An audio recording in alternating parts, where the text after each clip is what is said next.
kami dari kelompok 4 mata kuliah Geometri Transformasi.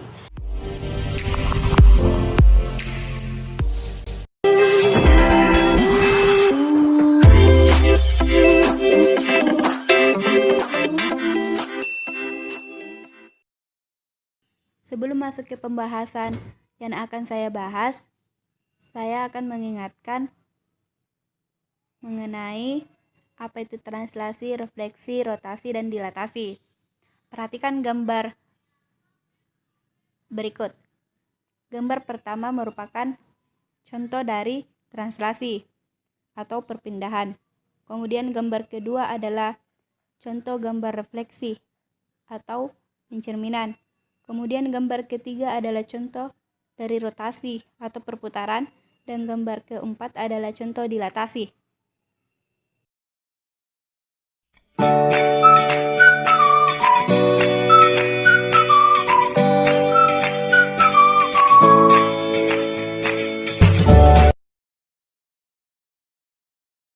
Sebuah transformasi R dinamakan refleksi geser apabila ada garis G dan sebuah ruas garis berarah AB yang sejajar G sehingga R sama dengan GAB kali MG.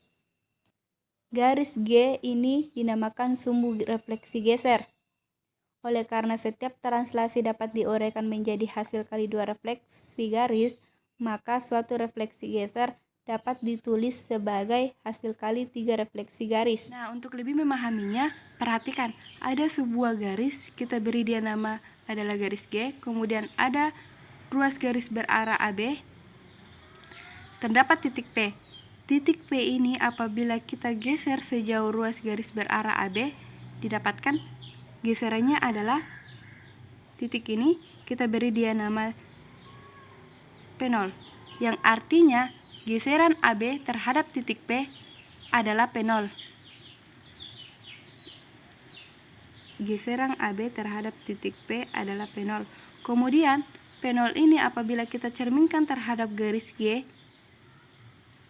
didapatkan cerminannya atau bayangannya berada di titik ini, kita beri dia nama P double aksen. Ini P0 apabila kita cerminkan terhadap garis G didapatkan.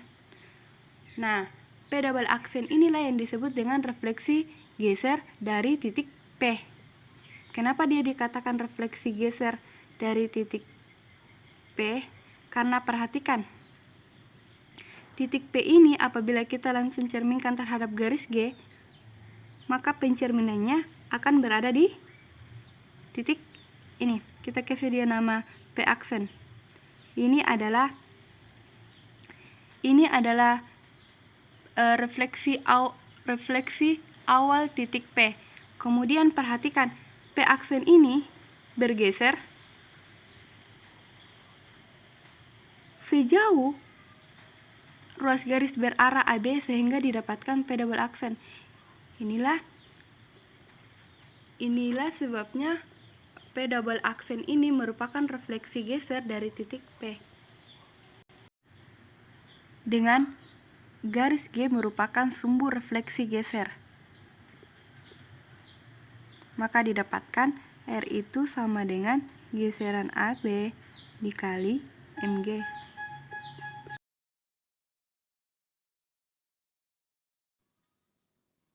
Kemudian kita masuk pada teorema 12.2.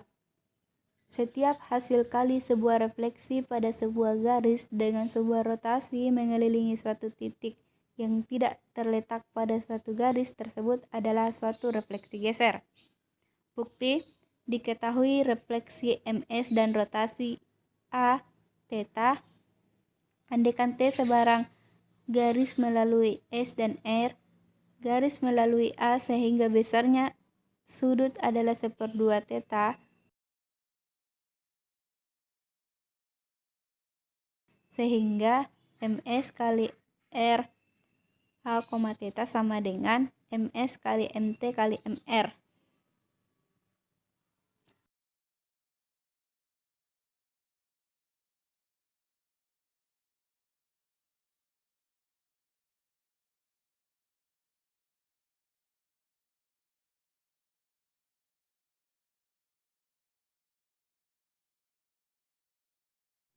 Sebelum kita masuk kepada akibat 1 dari teorema 12.12, kita akan membahas mengenai teorema 10.7. Pada teorema 10.7, andaikan ada dua buah geseran, yaitu geseran A ke B dan B ke C, maka geseran A ke B dengan titik awal adalah A menghasilkan B. Jadi, geseran AB terhadap titik A adalah B. Kemudian, geseran titik BC terhadap titik B adalah C. Kemudian, apabila dikomposisikan, geseran BC dikomposisikan dengan geseran AB menghasilkan geseran BC kali geseran AB terhadap titik A. Geseran AB terhadap titik A adalah B. Geseran AB terhadap titik A hasilnya adalah B. Kemudian geseran BC terhadap titik B, geseran BC terhadap titik B adalah C. Maka dari itu geseran BC komposisi geseran AB sama dengan C. Kemudian teorema 10.3. Andaikan G dan H dua garis yang sejajar. Ini adalah garis G dan ini adalah garis H. Ini adalah dua garis yang sejajar. Dan CD sebuah garis berarah tegak lurus pada G dengan C elemen dari G, C elemen dari G, dan D elemen dari H. Apabila ruas garis AB sama dengan 2 kali ruas garis CD, maka GAB sama dengan MH kali MG. Baiklah, kita akan membahas mengenai akibat pertama dari teorema 12.2 yang berbunyi apabila ada ruas garis berarah AB, ini adalah ruas garis berarah AB, tidak tegak lurus pada S. AB tidak tegak lurus pada S. Maka hasil kali suatu geseran AB dengan refleksi MS adalah refleksi geser. Kita akan membuktikannya. Langkah pertama adalah membentuk titik C sedemikian sehingga ruas garis AC tegak lurus dengan S dan ruas garis CB sejajar dengan garis S. Maka terbentuklah gambar seperti ini. Kemudian geseran AB dikali MS sama dengan geseran CB dikali geseran AC dikali MS. Kenapa bisa seperti ini? Perhatikan gambar ini. Sebelumnya kita sudah membahas mengenai teorema 10.7, di mana geseran AB terhadap titik A adalah B. Geseran AB terhadap titik A adalah B. Kemudian geseran CB dikomposisikan dengan geseran AC sama dengan geseran CB dikali geseran AC terhadap titik A. Geseran AC terhadap titik A adalah C. Maka geseran CB terhadap titik C, geseran C ke B terhadap titik C adalah B. Antara GABA sama dengan B dengan GCB dikomposisikan dengan AC menghasilkan B. Maka GAB ini kita bisa ubah menjadi geseran CB dikali geseran AC. Jadi GAB kali MS sama dengan geseran CB dikali geseran AC dikali MS, sama dengan geseran CB dikali MR dikali MS dikali MS. Kenapa bisa geseran AC berubah menjadi MR dan MS? Ini adalah berdasarkan teorema 10.3 yang dibahas tadi, yang mengatakan bahwa jarak antara garis R dan S adalah 1/2 dari ruas garis berarah AC. Maka dari itu GCB dikali MR dikali MS dikali MS ini menghasilkan identitas. Maka sama dengan geseran CB dikali MR dikali I sama dengan geseran CB dikali MR. Ini sama dengan R atau sama dengan refleksi geser. Kenapa? Karena R garis R sejajar dengan ruas garis CB.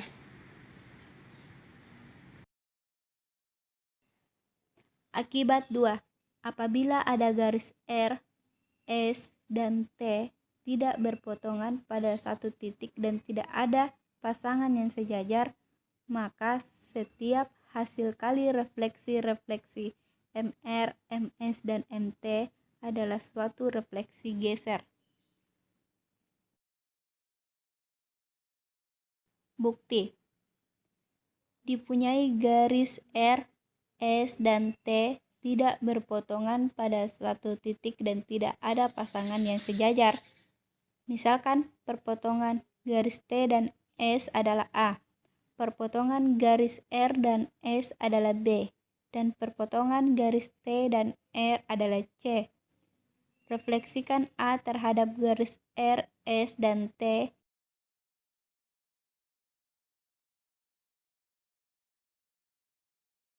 Refleksikan C terhadap garis R, S, dan T.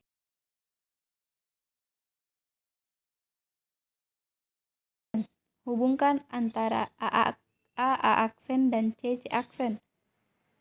Bagi garis A aksen menjadi dua bagian yang sama panjang dan titik tengahnya M. Bagi garis C aksen menjadi dua bagian yang sama panjang dan titik tengahnya N. Hubungkan titik tengah garis M dan N sehingga diperoleh sumbu refleksi geser U. Refleksikan A terhadap U sehingga diperoleh A aksen. Refleksikan C terhadap U sehingga diperoleh C aksen, C double aksen.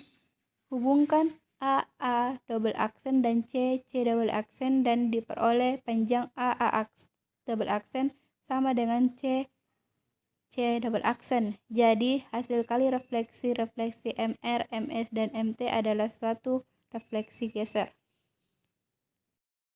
Untuk lebih memahaminya, di sini ada 3 buah garis, yaitu garis R, garis S, dan garis T. Kemudian perpotongan antara garis S dan T kita namai sebagai titik A. Kemudian perpotongan antara garis R dan garis S kita beri nama dia adalah B. Kemudian perpotongan antara garis T dan R kita beri dia nama C. Setelah itu, langkah berikutnya yaitu mencerminkan A terhadap garis R, S, dan T. Kemudian mencerminkan C terhadap garis R, S, dan T juga. Nah, A dicerminkan terhadap garis R, S, dan T sehingga A aksen saja itu sama dengan MR, MS, dan MT. Kemudian B aksen itu sama dengan MR, MS, dan MT. Nah, ini adalah titik A. Titik A dicerminkan terhadap garis T. Titik A dicerminkan terhadap garis T. Jika ada suatu pencerminan, anggaplah dia, jika kita berada tepat di depan cermin, maka atau berada pas di cerminnya, berarti cerminannya adalah itu sendiri. Ya kan, seperti itu. Jadi pencerminan A terhadap garis T adalah ini. Kemudian A kembali dicerminkan terhadap garis S adalah ini juga sendiri. Kemudian A dicerminkan terhadap R, jadinya A aksen. Lanjut, C dicerminkan terhadap T, tetap di sini. Kemudian C ini dicerminkan terhadap S, ini adalah garis S, maka dari itu C kita beri nama dia C0 dengan panjang antara ini dengan ini sama, jadi C0. Kemudian dari sini C0 ini kemudian dicerminkan lagi terhadap garis R. kita peroleh dia C aksen. Jadi C aksennya berada di sini. Setelah itu, hubungkan antara C dan C aksen. Kita hubungkan C dan C aksen, diperoleh garis seperti ini. Kemudian setelahnya kita mencari titik tengah antara C dan C aksen, diperoleh titik ini. Kemudian kita beri nama N. Lalu begitupun dengan A dan A aksen, kita hubungkan, kemudian dicari titik tengahnya. Titik tengahnya adalah ini, kita beri dia nama M. Kemudian kita buat suatu garis yang menghubungkan antara titik tengah CC aksen dan A aksen, diperoleh garis seperti ini. Kemudian A ini kita cerminkan terhadap garis garis ini kita beri nama sebagai U, garis U. Kemudian A kita cerminkan terhadap garis U, mendapatkan A double aksen. Lalu C kita cerminkan terhadap garis U, dapat C double aksen juga. Nah, dari sini dapat terlihat bahwa ini adalah pencerminan geser, refleksi geser, sehingga MR, MS, dan MT adalah suatu refleksi geser.